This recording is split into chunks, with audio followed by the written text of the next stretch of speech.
So I have a YouTube channel where I've been going through Grimm's fairy tales from this collection, translation that's the guy claims is the truest translation. I don't know if that's true or not, but it's an interesting.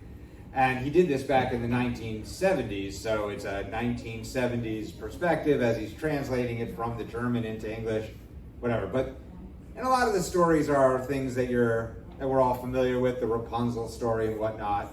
But some of these, out of the 124 stories in this book, in this collection, some of them are pretty obscure. And some of them are just versions of the story, the original versions, that we have never heard this part. We've heard the Disneyfied version. We've never heard really these versions. Like The Frog and the Prince. Or the Frog Prince, where the girl goes and kisses the frog by the lake, and all of a sudden he's a prince, and yay.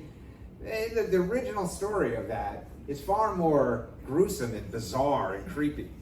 So it starts off where there's this girl, and also, being written back in Germany in the early 1800s, these stories, they're less developed as far as character and plot development, but also the characters tend to be very flat, especially the female characters, or the non-white male characters basically are all very flat and weird. So it starts off, there's this princess. There's always a princess. It starts off with this princess. She's alone most of the time, but she has this toy that she loves, this golden ball. She loves her golden ball. All the time she's playing with her golden ball, can't get enough of her golden ball. And she plays around the castle, she plays out the keep. She likes to go down to this well that's down in like this boggy area. There's this well for fresh water. She'll go down and she'll play throwing around her golden ball. And one day, the ball got away from her and fell into the well, down to the bottom of the well. And she's like, oh no, what am I going to do? I lost my ball. Surely no one has ever suffered as greatly as I. What can I do without my golden ball? Surely somebody help me. And there's this frog there, just sitting there, ribbit, by the pond. And she's like, Frog, you gotta help me get this ball out. Because apparently in the fables and all these Grimm's fairy tales, the communication with them between the humans and the animals is easy. No one even questions it.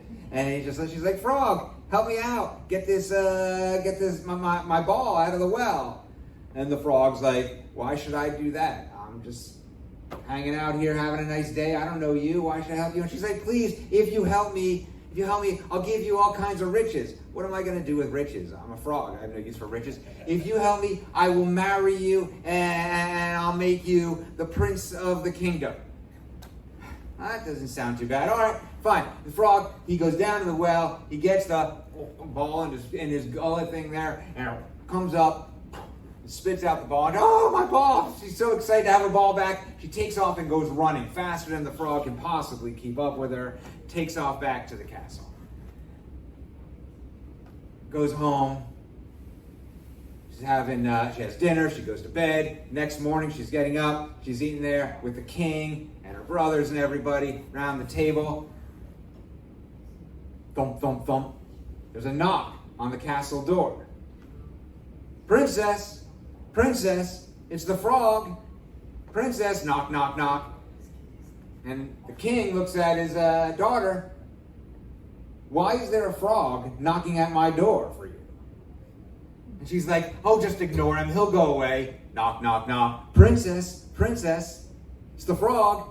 She's like, she's not going away. What's going on? Oh, he helped me the other day at the pond get my ball. And now he thinks I owe him something. Well, if he helped you, you got to let him in. We can't just be rude to people that help us. So they let the frog in. He comes in, and he tells the king, your daughter promised to marry me if I helped her get her ball.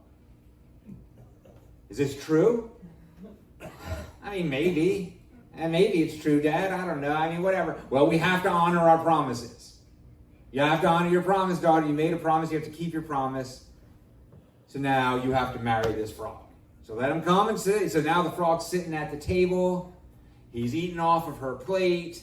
They're hanging out. And it's time to go to bed later in the evening after dinner, and she's heading up, and the frog's like getting ready to go, and she's like, no, you stay here, and her dad's like, no, he's gonna be your husband. I mean, I know you haven't had the wedding yet, but he's gonna be your husband. You might as well get used to it. Take him up to your room.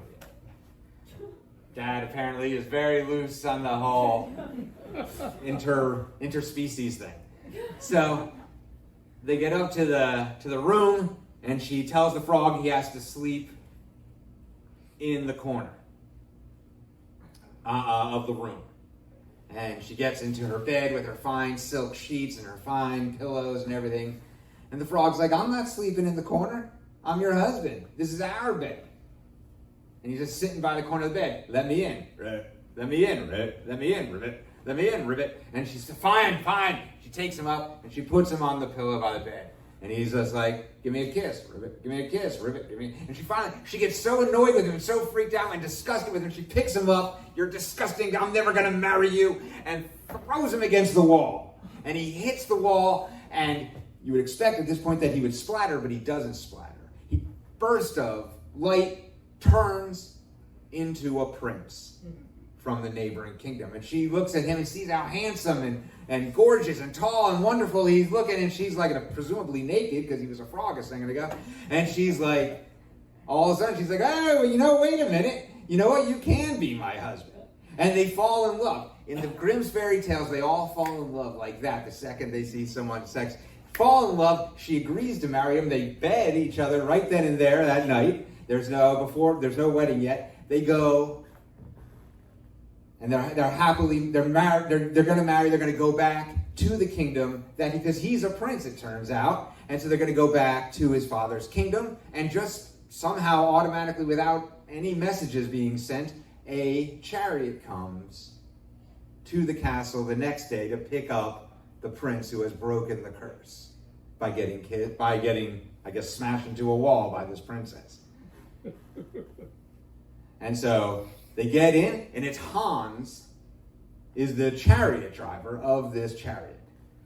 And Hans is so excited to see his prince has been restored.